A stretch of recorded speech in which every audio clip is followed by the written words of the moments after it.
Following on from that about surveys, what are some of the most common pitfalls that you see?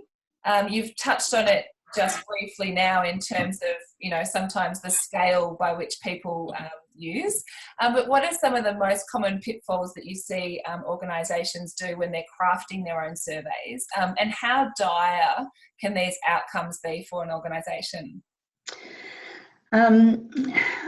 First of all, organisations fall into the trap of thinking they can whip up a survey with free online software and it's free.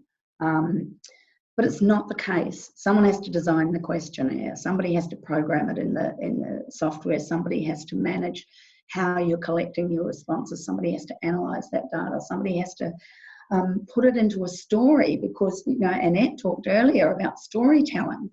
And that's effectively what we're doing as researchers at the end of the day, is taking a whole lot of terribly boring statistics and weaving it into a story that makes sense and that can inform your decision making.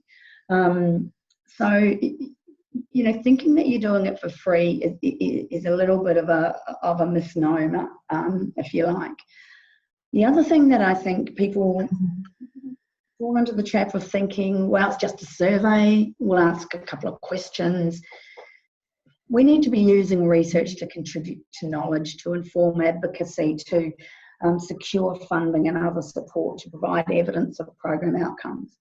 So the endless surveys we receive every time we shop or stay in a hotel or do things like that, sometimes I think demean the actual purpose of good research. Survey fatigue is a real issue. It's harder and harder to get responses these days. Mostly because everybody puts out a survey about every little thing. And personally, I've never received the results of any of those event or hotel surveys I've done. So I wonder, what was the point, really? So, yeah, it really is, ask yourself why you're doing it. You need to have a clear purpose. The whole thing, a survey is not research is a process. It's much bigger than whipping up a few questions and putting it out and seeing what happens.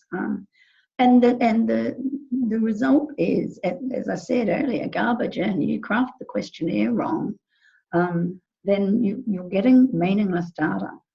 And you've invested your own time and effort and internal resources to do that for data that you can't rely on. And that's really what we try to do, is to provide something that is valid, reliable, and that you know is right. You have the evidence and you know what it's telling you. Sorry, too long again, but get a bit passionate about this. That's fine. That's fine. We all get passionate about the topics and the work that we do. That's completely fine. Thank you for sharing that.